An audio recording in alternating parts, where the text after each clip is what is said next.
चाल दूरी समय के ब्रह्मा विष्णु और महेश, यानी तीन सबसे इंपॉर्टेंट क्वेश्चन।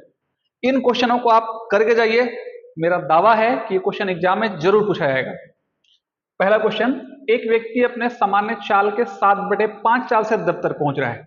यानी अगर वो 7/5 चाल से दफ्तर पहुंच रहा है, इसका मतलब है 5 से डिवाइड कीजिए 7 को, 5 एकम 5, एक सही 2/5 चाल से चल रहा है, मतलब 1 धन 2/5 चाल से चल रहा है, एक से अधिक चाल से चल रहा है, तो जाहिर सी बात है दफ्तर 20 मिनट पहले पहुंचता है। तो सामान्य गति से अगर चलेगा तो समय क्या होगा। इस क्वेश्चन को बनाने के बहुत सारे तरीके हैं, लेकिन हम क्या करेंगे, सबसे जो बेस्ट तरीका है उस पर हम चर्चा करेंगे।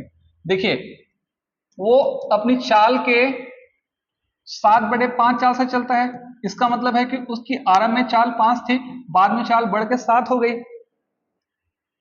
आरंभिक चाल 5 थी, बाद की चाल 7 हो गई।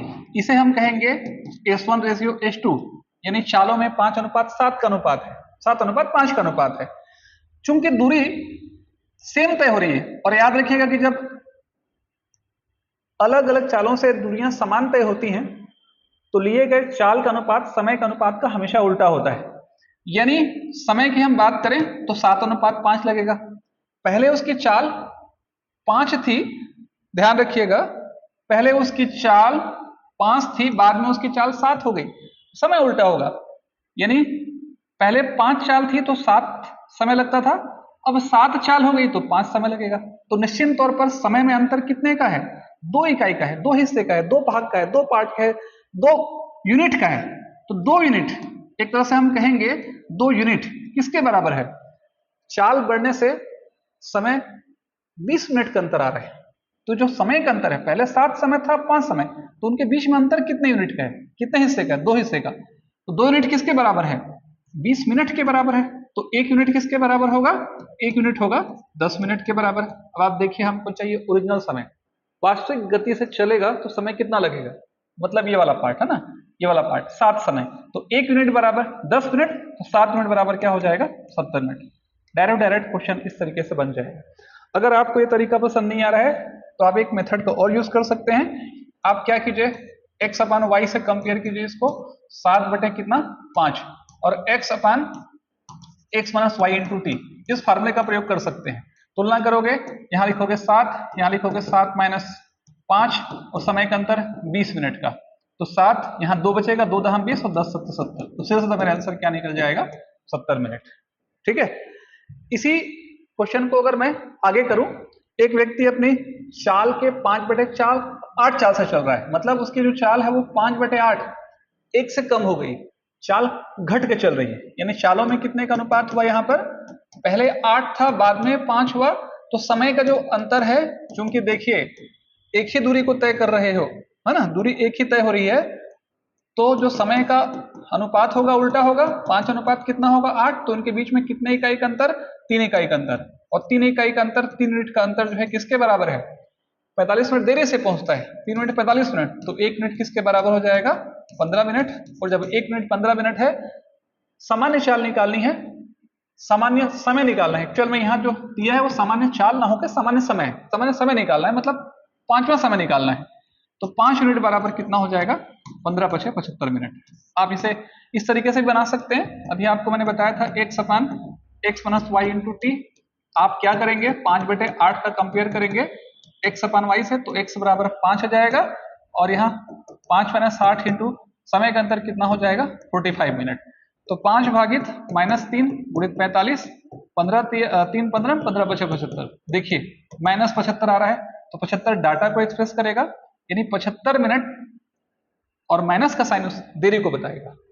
जाहिर सी बात है कि वो पहले की तुलना में, देखिए ट्रिक आपको एक ही रखना है, x upon x minus y into T.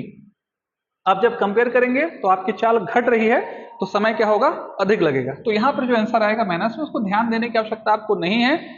Minus का साइन इस बात को व्यक्त करता है कि चाल ऊपर का छोटा और नीचे का क्या है, बड़ा है। तो इस ट्रिक से बनाएंगे तो माइनस प्लस मैटर नहीं करेगा, सिर्फ डाटा को आप ध्यान रखेंगे, या सीधा आप इस तरीके से आप बना सकते हैं। चलिए, क्वेश्चन नंबर तीसरा बहुत इंपॉर्टेंट है, बहुत बार इस क्वेश्चन को पूछा गया है और हमेशा पूछा जाता रहेगा। इसे बनाने के मेरे पास 4 तरीके हैं, लेकिन मैं सिर्फ 2 ही तरीका बताता हूं आपको, दोनों बेस्ट हैं। एक आदमी ए से बी तक 50 किलोमीटर प्रति घंटे की गति से जाता है और बी से ए तक वापस आता है। एक आदमी ए से बी तक गया 50 की गति से और 40 किलोमीटर प्रति घंटे की गति से वापस आया। आने और जाने में उसकी औसत चाल कितनी है? इकाई समय में तय की दूरी चाल बनाती है। औसत चाल का मतलब है अगर एक ऑब्जेक्ट कांस्टेंट गति से अगर चल रहा है, उसकी गति कांस्टेंट है तो चाल बनेगा। एक से अधिक दूरी अलग अलग समय में तय की जा रही है अलग अलग चालों के माध्यम से, यानी कुल चली गई दूरी और कुल लिया गया समय, ये औसत चाल होता है। इसका डिटेल अगर आप सामान्य सवाल आएगा तो पढ़ेंगे तो समझेंगे। आप सरल भाषा में समझ लीजिए कि एक से अधिक दूरी अधिक समय पे तय हो रही है या अधिक चाल का प्रयोग हो रहा है तो वहां औसत चाल होगा। फोकस हम करते हैं इस क्वेश्चन पे। एक आदमी ए से बी 50 की गति से जाता है और 40 की गति से वापस आता है। आने और जाने में उसकी एवरेज स्पीड कितनी है? मैं मान के चलता हूं कि जब वो जाता है तो पहले घंटे वो 50 तय करेगा, एक घंटे में 50, अगले घंटे 100 तय करेगा, अगले घंटे 150 तय करेगा, अगले घंटे 200 तय करेगा। जब जा रहे हैं तो 50 की गति से गया और जब वापस आ रहा है तो एक घंटे में 40 तय करेगा, एक घंटे में 80 तय करेगा, एक घंटे में 120, अगले घंटे में 120 तय करेगा, अगले घंटे में 180 तय करेगा, अगले घंटे में 200 तय करेगा। यही मैं स्टॉप कर देता हूं उसको मैं। भाई जाहिर सी बात है कि अगर वो 50 की गति से जा रहा है,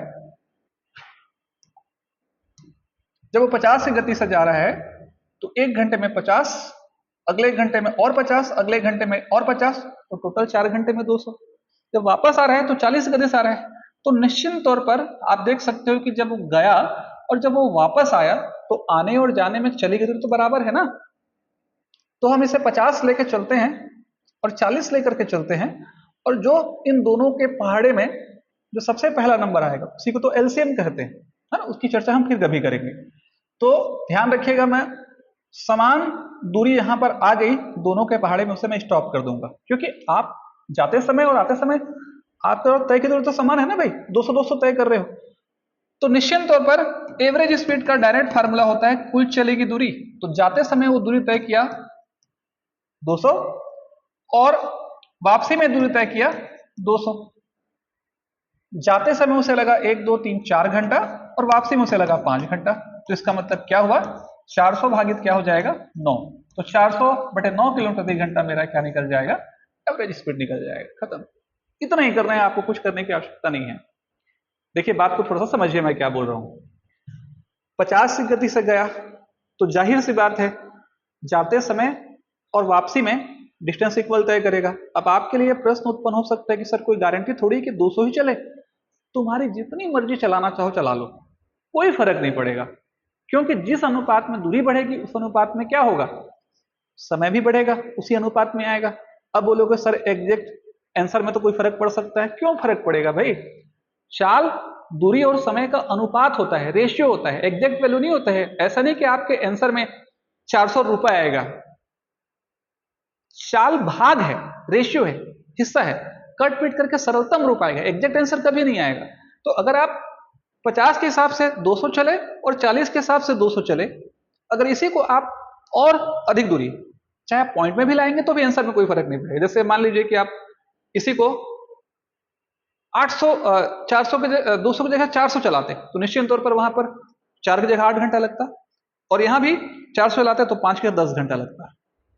तो ऊपर और रेशियो ऊपर और नीचे सरल करने पर उत्तर आपका 400/9 ही आ जाता है ना। तो एक सबसे बढ़िया तरीका ये है, इस मेथड का उपयोग कर सकते हैं। इसी को एलसीएम मेथड का प्रयोग करके भी क्वेश्चन को बनाया जा सकता है। और जो सेकंड मेथड है वो बहुत अच्छा है, इस बात को आपको समझना है। अगर कोई एक व्यक्ति, ये भी देखिए बहुत डिटेल है लेकिन अभी मैं उसकी चर्चा नहीं कर रहा हूं, टू द पॉइंट काम की बात कर रहा हूं। अलग अलग असमान चाल कर सकते हैं। असमान चाल x और y से समान दूरी अगर तय की जाती है तो एवरेज स्पीड का फार्मूला होता है 2xy/x+y। मैं ये नहीं कर रहा हूं कि गया और वापस आया। एक आदमी अगर a से b जाता है, मान लिया 100 किलोमीटर गया और b से c भी 100 किलोमीटर गया, तो ऐसी अवस्था में ये x की स्पीड है और ये y की स्पीड है, तो यहां से यहां तक की एवरेज स्पीड के लिए वही ट्रिक लगेगा जो यहां लग रहा है। यानी अलग अलग चालों से चली गई दूरियां समान तय हो रही है तो एवरेज स्पीड इस ट्रिक से निकाला जा सकता है 2x/x + y। तो किस गति से गया वो? 50 की गति से गया। किस गति से वापस आया? 40 की गति से वापस आया। तो आने और जाने में उसकी एवरेज स्पीड कितनी हो जाएगी? तो यहाँ पर 5 चौक 20 दूनी 40, यहाँ हो जाएगा 4000 और भागित क्या हो जाएगा 90। तो ये जीरो कैंसिल हो जाएगा तो अपने आप एवरेज स्पीड कितना निकल जाएगा? 400/9 किलोमीटर प्रति घंटा। सीधा सीधा मेरा आंसर हो जाएगा। इस फार्मूले से इस ट्रिक की एक बड़ी विशेषता भी है। इस वाले ट्रिक को आप अच्छे से याद रखिए। परीक्षा में मेरे हिसाब से क्वेश्चन आप इस तरीके से बनाएंगे तो ज्यादा बेटर रहेगा। इस तरीके से बनाएंगे तो बेटर क्यों रहेगा? जैसे परीक्षा में आपको कहीं क्वेश्चन पूछ दे कि एक आदमी क्या करता है, 50 की गति से जाता है और कुछ गति से वापस आता है ना। 50 की गति से गया और कुछ गति से वापस आया और आने और जाने में उसकी एवरेज स्पीड 400/9 है। तो बताइए किस गति से वापस आया? तो कैसे करेंगे? हालांकि उसको एलसीएम से निकालना संभव है, लेकिन इस फार्मूले का प्रयोग करेंगे तो सवाल आसान बनेगा। कैसे? 2xy/x + y बराबर 400 कितना रखेंगे? 9। कितने की गति से जा रहा है वो? ध्यान दीजिए इस चीज को। कितने की गति से जा रहा है वो? 50 की गति से गया और कितने की गति से वापस आया? ये वापस आने वाला मुझे निकालना है। अब यहां रखूंगा मैं 400 कितना? 9 और सॉल्व कर दीजिए। तो सॉल्व करेंगे तो निश्चित तौर पर y का उत्तर कितना आएगा? 40 किलोमीटर प्रति घंटा। तो इसलिए इस सवाल को बनाने के लिए आपके पास जो एक तरीका है वो तरीका 2xy/x + y वाला ज्यादा बेटर रहेगा। चलिए, इस क्वेश्चन को बनाने के लिए मेरे पास 6 तरीके हैं। जो सबसे बेस्ट तरीका है उसे हम समझेंगे। एक व्यक्ति घर से ऑफिस जाता है, 30 की गति से, 30 किलोमीटर प्रति घंटे की गति से घर से ऑफिस गया और 40 किलोमीटर प्रति घंटे की गति से वापस आया। जब 30 की गति से जाता है तो 10 मिनट देरी से पहुंचता है, अधिक समय लेता है। लेकिन जब 40 की गति से वापस आता है या जाता है मान लीजिए, यहां जा रहा है, आ नहीं रहा है, 40 की गति से जाता है, 40 किलो प्रति घंटे की गति से जाता है तो 5 मिनट पहले पहुंच जाता है, 5 मिनट कम लेता है। देखिए, अभी समय समझाने का थोड़ा नहीं है, एग्जाम सर पे है, इसलिए मैं टू द पॉइंट काम कर रहा हूं। फिर कभी डिटेल से बताऊंगा कि ऐसा क्यों होता है। उसकी एक वास्तविक चाल होगी, उस वास्तविक चाल के कंपेयर में वो एक बार जब 30 की गति से जा रहा है तो अधिक समय लगा रहा है और 40 की गति से जा रहा है तो जल्दी पहुंच जा रहा है। तो ऐसी अवस्था में घर से ऑफिस के बीच की दूरी कितनी होगी? ये क्वेश्चन बहुत बार पूछा गया है। तो इसे बनाने के मेरे पास 6 तरीके हैं, सब मैंने वीडियो ही बनाए हैं। तो अभी आपको मैं फिलहाल एक तरीका बता रहा हूं जो सबसे बेस्ट है। ठीक है, 2 तरीका बताता हूं, इन 2 में से आप किसी भी मेथड का प्रयोग करके क्वेश्चन को बना सकते हैं। चलिए देखिए क्या हो रहा है। आप इस बात को यह समझ लीजिए कि दुनिया एक ही तय हो रही है, तो एक ही दूरी को तय करने में लिए गए चाल का अनुपात समय के अनुपात का क्या होता है? उल्टा होता है। बात को समझिए। एक बार वो गया 30 की गति से, एक बार वो गया 40 की गति से। जब 30 की गति से गया तो जो वास्तविक समय है उस वास्तविक समय से क्या हो रहा है? 10 मिनट अधिक ले रहा है, यहां 10 लिख लीजिए। और 40 की गति से गया तो वास्तविक समय से 5 मिनट कम लग रहा है। इस क्वेश्चन को बनाते समय आप यूनिट को ध्यान नहीं देंगे, है ना। यहां से क्रॉस कीजिए, 4t - 4 पंचे 20 बराबर 3t + 3 धाम 30। ट्रांसफर कर दीजिए तो t इधर आके घट जाएगा, 20 हो जाएगा, जुड़ जाएगा, 30-20 कितना हो गया? 50। यानी 50 मिनट लगेगा। ये 50 मिनट क्या है? मैं मान के चल रहा हूं कि सामान्य गति से चलता है तो उसे जो समय लगता है वो कैपिटल T है। तो जब वो धीरे चलेगा तो 10 मिनट अधिक लगेगा सामान्य समय से, और तेज चलेगा तो 5 मिनट कम लगेगा सामान्य समय से। तो यहां से क्या निकला? सामान्य समय। अब मुझे क्या करना है? मुझे करना है घर से ऑफिस के बीच दूरी। जब वो 30 से जा रहा है तो 10 मिनट ज्यादा लगा रहा है। तो डिस्टेंस कैसे निकालते हैं? Speed multiply time. स्पीड कैसी है उसकी? स्पीड है 30 किलोमीटर प्रति घंटा। और जब वो वास्तविक समय है 50, लेकिन जब वो 30 से चल रहा है तो 10 मिनट अधिक लग रहा है, तो 60 मिनट में चलेगा। और 60 मिनट का मतलब होता है एक घंटा। तो कितना किलोमीटर? 30 किलोमीटर। ये क्वेश्चन थोड़ा सा लेंदी है, तो इस क्वेश्चन से बचने का जो सबसे बेस्ट तरीका है वो है कि चालों का गुणनफल भागित चालों का अंतर गुणित पहुंचने में लगे समय का अंतर बराबर घर से ऑफिस के बीच की दूरी। इस ट्रिक को आप दिमाग में रख लीजिए, ये सबसे बेस्ट तरीका है। समय को आपको समझना पड़ेगा कि समय का अंतर कैसा होगा, वही हमारे लिए इंपॉर्टेंट है ना। एक बार 40 की गति से गया, एक बार 30 की गति से गया, यहाँ 40 माइनस 30, और समय का अंतर कितना लग रहा है? अगर एक आदमी की जगह दो आदमी होते, वो दोनों एक पति पत्नी होते, तो हम ऐसा कर सकते हैं कि पत्नी कब डांटेगी पति को? पत्नी अनुशासित तरीके से 40 की गति से पहुंची और 10 मिनट पहले पहुंच के बैठ गई ऑफिस में। पति आता है बेपरवाह लापरवाह धीरे से चलता हुआ, उल्टा मैंने बोल दिया, पत्नी 5 मिनट पहले पहुंच गई और पति 10 मिनट देर पहुंचा। दोनों एक दूसरे को कब मिलेंगे? एक 10 मिनट पहले पहुंची, एक 5 मिनट बाद, तो दोनों के मिलने का समय, डांट खाने का समय 15 मिनट होगा। समय का अंतर 15 मिनट, तो 15 मिनट का मतलब होता है 15 भागित 60, क्योंकि आवर में आएगा, किलोमीटर प्रति घंटे में है। तो यहाँ पर 4 तिया 1200 भागित 10 और यहाँ 15 चौके 60, तो 1/4 ये खत्म हो जाएगा। 4 तिया 12, तो कितना निकल जाएगा? 30 किलोमीटर। एक और तरीका है, एक बेस्ट तरीका है, आपको जिसमें पेन चलाने की जरूरत नहीं पड़ेगी, है ना, आप सीधे सीधे क्वेश्चन को बना सकते हैं, झंझट नहीं करना पड़ेगा आपको। देखिए कैसे, यहां पे आप ये समझ लीजिए